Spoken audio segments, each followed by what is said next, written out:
Assalamualaikum warahmatullahi wabarakatuh. Jadi mungkin ada yang berpendapat bahwa pakai minyak goreng itu mengada-ada ya. Pakai minyak goreng itu cuma orang iseng ya, cuma orang jenenge ya. Orang nggak jelas, orang yang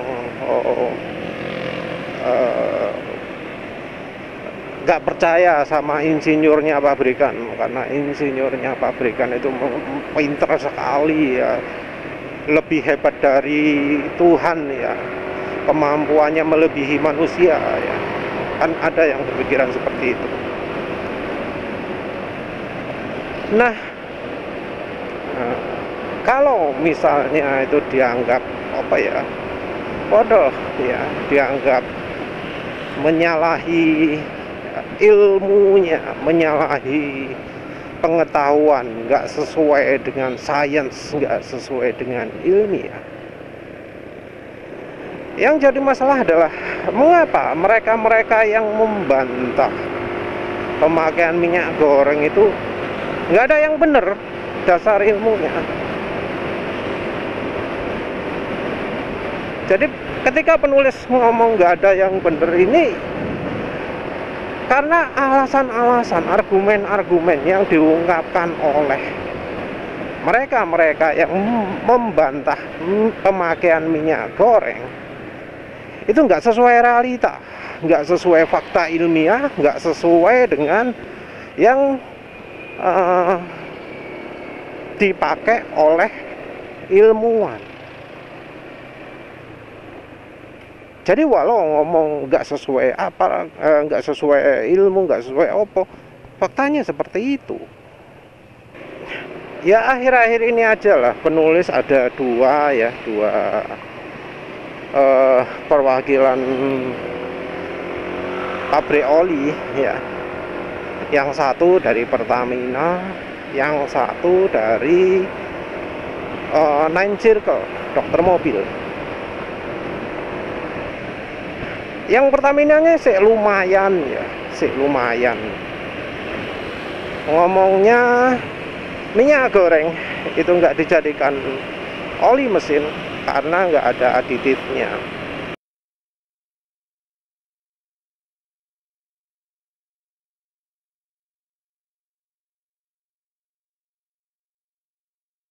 Ada dua aditif yang dia sebutkan, dua-duanya fungsinya adalah untuk bukan anti aus, untuk pembersihan mesin. Yang satu deterjen, yang satu dispersan. Deterjen itu bereaksi terhadap kerak, membuatnya pecah ya. Terus dispersan itu membuat pecahan-pecahan kecil jadi bisa melayang. Jadi dispersan itu kecil-kecil banyak, mengelilingi partikel, membuatnya bisa mengambang.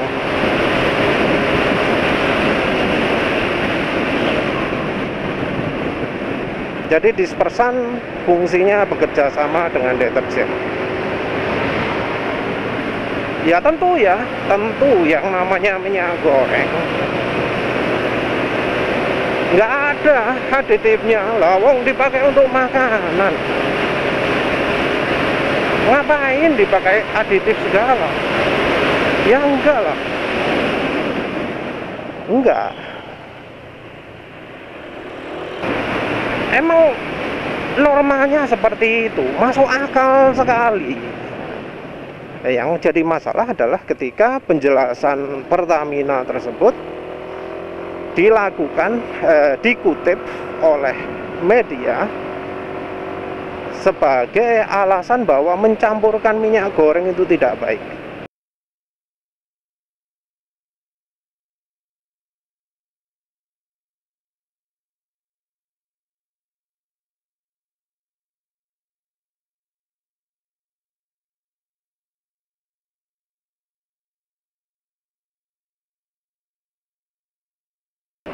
Alasan Pertamina benar, minyak goreng itu nggak mengandung aditif. Tapi melarang mencampurkan minyak goreng dengan alasan nggak ada aditif, ya salah dong. karena masih bakal ada aditifnya. Kan ya nggak 100% kan, kata-kata mencampurkan ya, mencampurkan itu berarti kan minyak gorengnya nggak dipakai 100%, masih ada campuran oli mesin, masih ada ya aditifnya, aditif dari oli mesinnya. Dan dari Pertamina-nya juga malah menyebutkan bahwa minyak goreng itu punya kemampuan pelarutan. Dari orang Pertamina-nya aja sudah ngakui bahwa minyak goreng punya kemampuan pelarutan.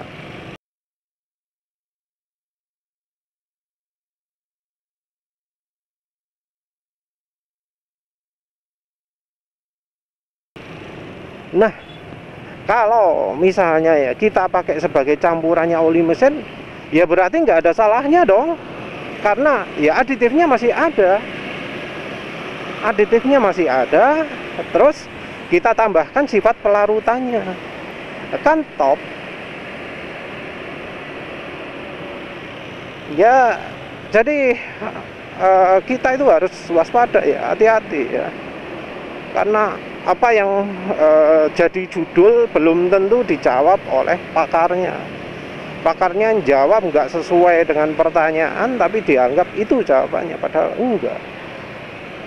Orang Pertamina-nya ngomong minyak goreng nggak bisa dijadikan oli mesin. Karena nggak ada aditif. Tapi kalau dipakai campuran kan ya bisa, karena aditifnya masih ikut ngambil dari oli mesinnya. Sebelumnya juga pernah ada Kubota ya. Kalau Kubota apa alasannya? Mungkin sama ya. Dari Kubota melarang penggunaan campuran minyak goreng.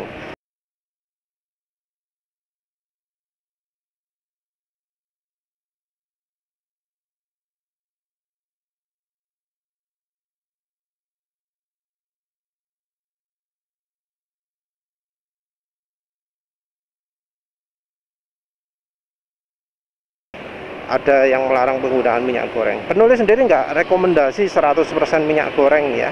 Karena kalau 100% minyak goreng ada kemungkinan terlalu encer kalau misalnya daerahnya kayak daerah penulis kayak gini. Kalau daerahnya pegunungan ya mungkin no problem ya. Tapi kalau daerah kayak penulis gini yang panas, terlalu encer menurut penulis kalau pakai 100% minyak goreng. Minyak goreng juga harus hati-hati ya, nggak semua minyak goreng itu bagus untuk campuran oli mesin.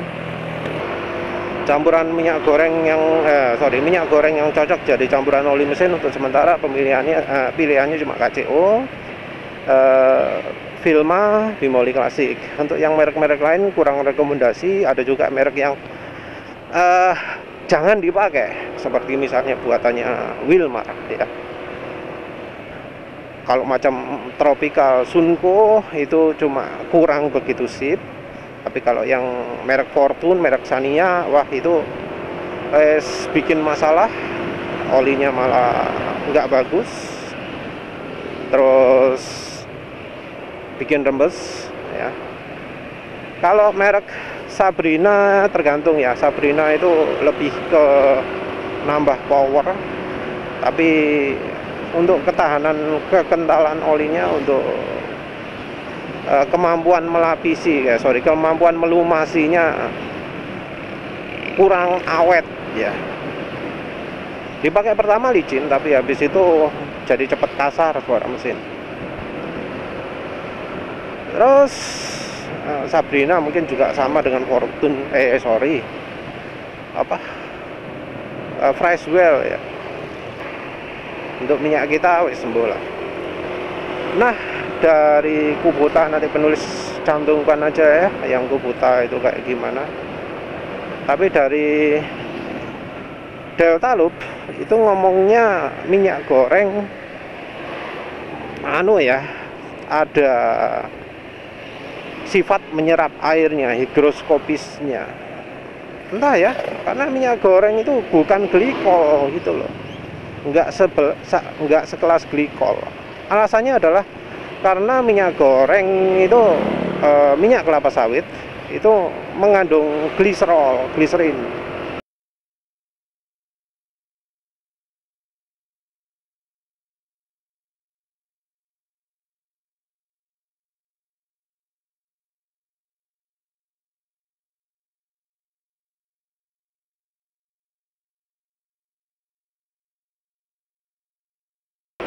Padahal ya, untuk menghasilkan gliserin atau gliserol itu harus dicampur sama etanol dulu, kalau nggak salah, sama apa gitu ya.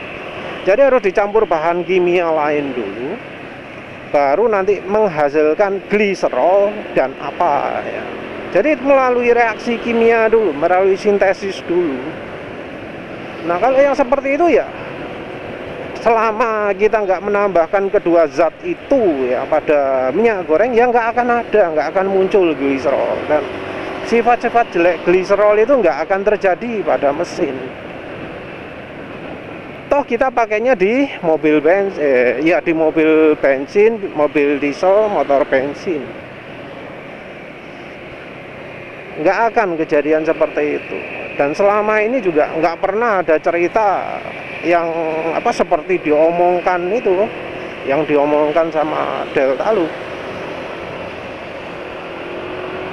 Nah yang dokter mobil, wah kalau yang dokter mobil, aduh itu jelas mengada-ada ya, dan jelas sekali jadi kayak pemaksaan gitu ya.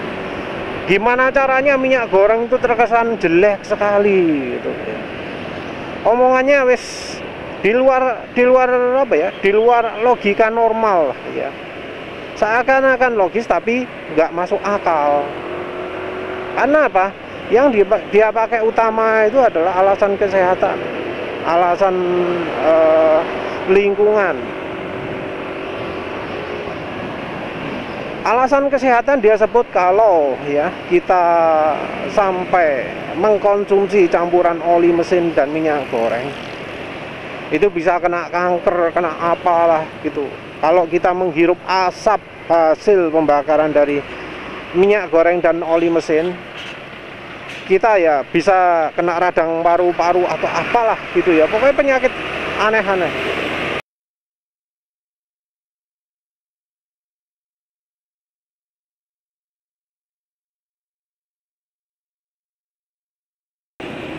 Jelas suatu yang ya nggak masuk akal, betul-betul nggak masuk akal. Apa ya kalau misalnya asapnya minyak goreng ya terhirup, apa disebut bahaya ya? Karena selama ini kan ibu-ibu atau bapak-bapak yang juru masak, yang biasa goreng telur, goreng tahu, goreng macam-macam lah, kan menghirup asapnya minyak goreng. Terus soal mengkonsumsi, loh kita ini makan gorengan.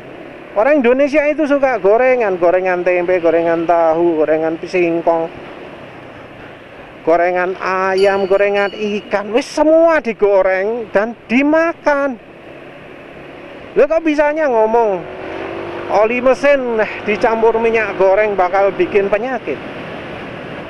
Ya yang bikin penyakit itu oli mesinnya, bukan minyak gorengnya. Kalau ada polusi macam-macam, itu sumbernya dari oli mesinnya, bukan minyak gorengnya. Ngapain nyalahin minyak goreng? Ngomong kalau oli mesin dicampuri minyak goreng jadi lebih berbahaya. Coba mana buktinya, mana penelitiannya? Apalagi soal bahaya lingkungan.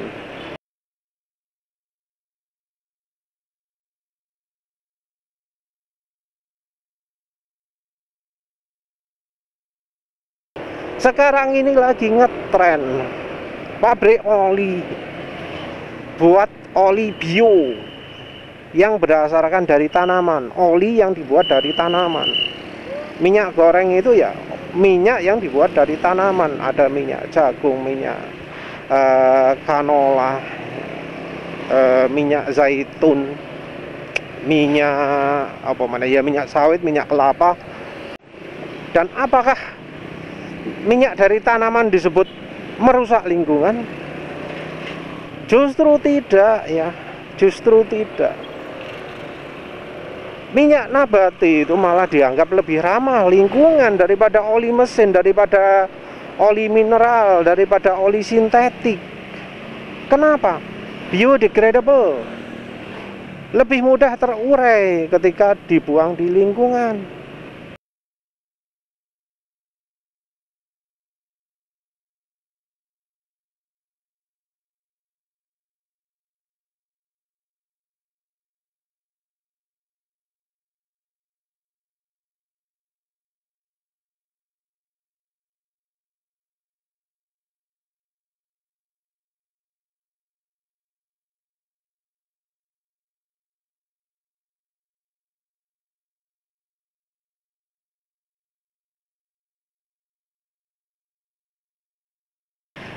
Itu loh ya yang faktor utamanya ya. Padahal jelas-jelas fakta ilmiah, para ilmuwan ngomong minyak goreng, minyak nabati itu adalah minyak yang ramah pada lingkungan. Tapi dokter mobil ini melentir fakta, memutarbalikkan fakta dengan ngomong bahwa oli mesin kalau dicampuri minyak goreng jadi lebih membahayakan lingkungan. Wes, pakai contoh itu aja sudah cukup lah. Kita nggak perlu pakai ungkapan orang-orang tertentu ya. Kita dari pakai contoh yang perwakilan oli saja itu sudah cukup ya. Sudah cukup menunjukkan bahwa kalau misal ya minyak goreng itu betul-betul buruk, kenapa kalau pakai argumentasi, pakai fakta-fakta yang salah, pakai bohong, pakai informasi palsu, kok rasanya kesannya itu lebih karena pabrikan oli itu ketakutan karena kalau orang sudah pakai oli campur minyak goreng itu bakal tahu level lebih tinggi dari oli mesin itu bagaimana. Orang yang sudah pakai oli campur minyak goreng tahu gimana licinnya, gimana ringannya gitu ya. Kalau sudah pakai pas ya, kalau sudah nemu pas, performa kendaraan itu nambah, penyakit kendaraan malah berkurang. Nah, kenapa kalau misalnya hasilnya positif begitu malah jadi muncul hoax, jadi muncul pernyataan-pernyataan bohong. Jelas bahwa pakai minyak goreng itu ditakuti ya, sampai yang buat pelumas itu bikin ngomong-ngomong ngawur kayak gitu. Faktanya seperti itu. Ya wes, itu aja. Terima kasih sudah menonton. Assalamualaikum warahmatullahi wabarakatuh.